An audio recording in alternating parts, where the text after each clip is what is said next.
สวัสดีค่ะ FC นะตอนนี้ครูดาอยู่ที่เมืองปากสันแขวงบริคำไซเหมือนเดิมนะตอนนี้มาเที่ยวชมวัดอนุสรณ์ไซหรือวัดศิลาวนารามนะทุกคนแล้วมีสถานที่ที่เห็นข้างหลังมันสูงค่ะครูดาไม่สามารถจะขึ้นได้แต่ว่าครูดามีตัวแทนนะจะขอคุณลุงถือกล้องไปถ่ายวิดีโอให้ทุกคนดูนะคุณลุงอาสานะขอบคุณมากค่ะคุณลุงไปเดี๋ยวคุณลุงเป็นไกด์อธิบายไปเลยอยากให้ได้มาแล้วก็อยากให้เห็นว่ามันเป็นจังใดเมืองปักสันไปเลยโอเครอตรงนี้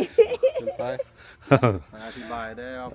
ผ้าทองผ้าอุ่นคืออะไรเงี้ยขึ้นทางบันไดเลยจ้าเอาอันนี้ก็สิ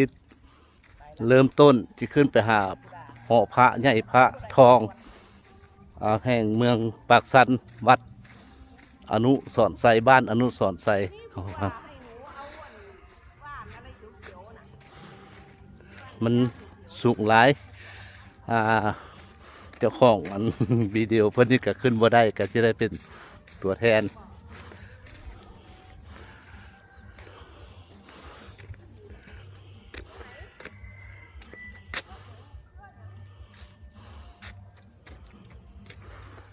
อันนี้เป็นทางขึ้นเด้อ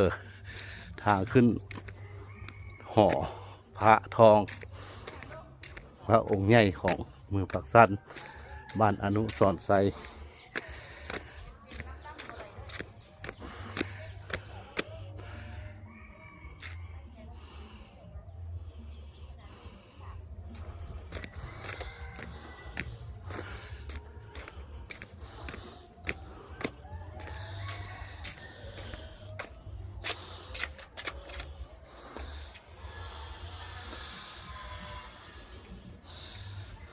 เอาขึ้นมาถึงแล้วชมวิว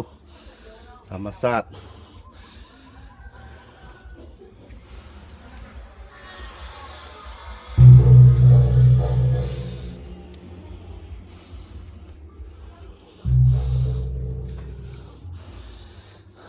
อันนี้การนักท่องเที่ยวมาแต่พุ่นละประเทศไทยพุ่นละ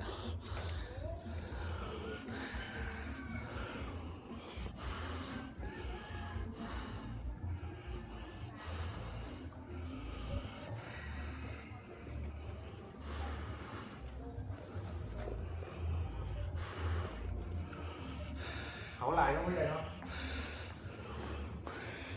เรียกคลองอันนี้